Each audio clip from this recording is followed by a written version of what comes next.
Mirë se vini në kanalin tonë Fuqia e Trurit. Shumica njerëzve nuk e kuptojnë sa e rëndësishme është zora për gjithë trupin. Kur dëgjojmë fjalën zorë, zakonisht mendojmë vetëm për tretjen e ushqimit, por e vërteta është shumë më interesante se kaq. Zora ndikon pothuajse në çdo pjesë të organizmit, në energji, në sistemin imunitar, në humor, në lëkurë, madje edhe në mënyrën si mendon truri. Shkencëtarët shpesh e quajnë zorrën truri i dytë i trupit, sepse ajo është e lidhur ngushtë me sistemin nervor dhe me shëndetin e përgjithshëm. Problemi është se shumë njerëz jetojnë me një zorë jo të shëndetshme pa kuptuar fare. Trupi fillon të jap sinjale të vogla çdo ditë, por shumica e injorojnë ose i konsiderojnë normale. Në këtë video do të shohim 10 simptoma që mund të tregojnë se zorra juaj nuk po funksionon siç duhet dhe pse është kaq e rëndësishme t'i kushtoni vëmendje. Para se të vazhdojmë, bëni subscribe që të mos u mbesni asnjë video me përmbajtje me vlerë.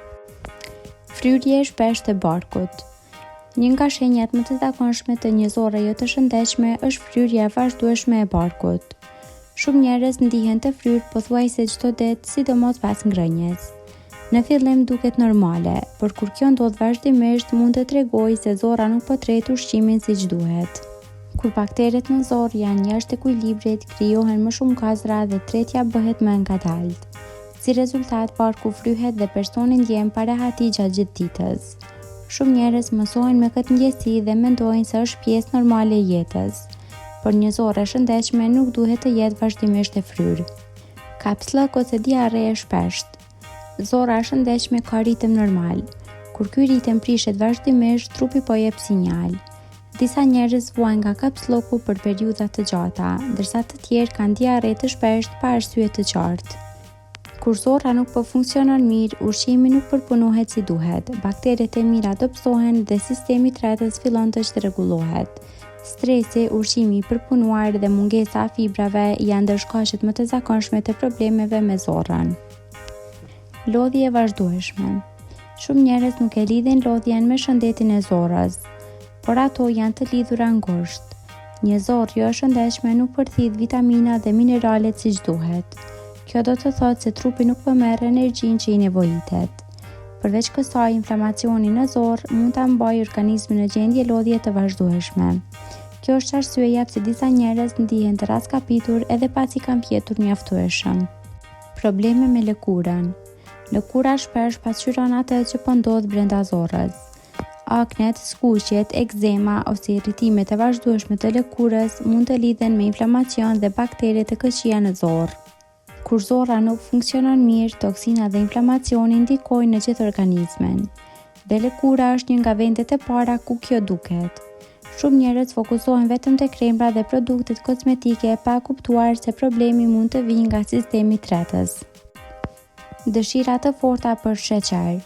Nëse ndjeni dëshirë të vazhdueshme për ëmbëlsira ose sheqer, zorra mund të jetë pjesë e problemit. Bakteret e këqija në zorrë ushqehen me sheqer. Sa më shumë të shtohen, aq më shumë trupi kërkon ushqime të ëmbla. Kjo krijon një cikël ku personi konsumon gjithnjë më shumë ushqime që dëmtojnë më tej zorrën. Shumë njerëz mendojnë se është vetëm mungesë vullneti, por ndonjëherë problemi fillon nga brenda organizmit. Era e keqe e gojës. Era e keqe e gojës nuk lidhet gjithmonë vetëm me dhëmbët. Në disa raste, problemi vjen nga sistemi i tretës dhe nga bakteret në zorrë. Kur tretja nuk funksionon si duhet, krijohen gazra dhe substanca që mund të ndikojnë edhe në frymarrje. Nëse era e keqe vazhdon edhe kur higjiena e gojës është e mirë, zorra mund të jetë duke dhënë sinjal. Sistemi imunitar i dobët. Pjesa më e madhe e sistemit imunitar ndodhet në zorrë. Kur zorra është jo e shëndetshme, mbrojtja e trupit dobësohet. Kjo është arsyeja pse disa njerëz sëmurën shpesh, marrin infeksione vazhdimisht ose kanë vështirësi të rikuperohen.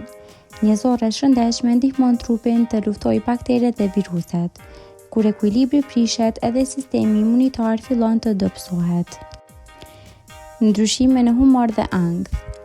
Zorra dhe truri janë shumë më të lidhura se sa mendojnë njerëzit. Një pjesë e madhe e serotoninës, hormoni që ndikon në humor, prodhohet në zorrë. Kur zorra nuk është e shëndetshme, kjo mund të ndikojë në ankth, në nervozizëm, mungesë përqendrimi dhe luhatje humori. Kjo është arsyeja pse shumë njerëz me probleme të zorrës ndihen edhe emocionalisht të lodhur. Intolerancë ndaj disa ushqimeve. Kur zorra dobësohet, trupi fillon të reagojë më keq ndaj ushqimeve të caktuara. Disa njerëz papritur nuk tolerojnë qumshtin, glutenin ose ushqime që më parë nuk i krijonin problem.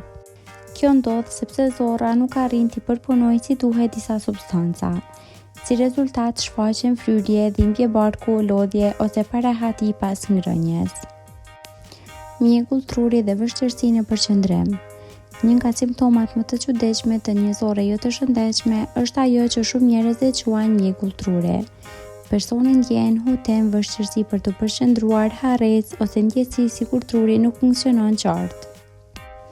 Kur zorra është inflamuar ose jashtë ekuilibrit, kjo ndikon edhe në tru përmes lidhjes direkte që ekziston mes tyre.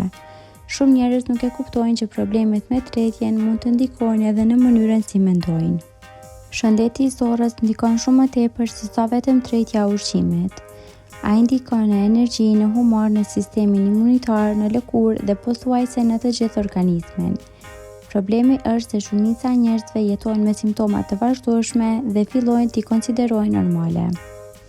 Trupi gjithmonë jep sinjale kur diçka nuk shkon, dhe sa më herët i kushtoni vëmendje këtyre shenjave, aq më lehtë mund të përmirësohet gjendja. Një zorrë e shëndetshme fillon nga ushqimi i mirë, gjumi, menaxhimi i stresit dhe kujdesi për trupin çdo ditë. Kaq për këtë video. Faleminderit që na ndoqët dhe për më shumë video të tilla bëni subscribe, like dhe comment.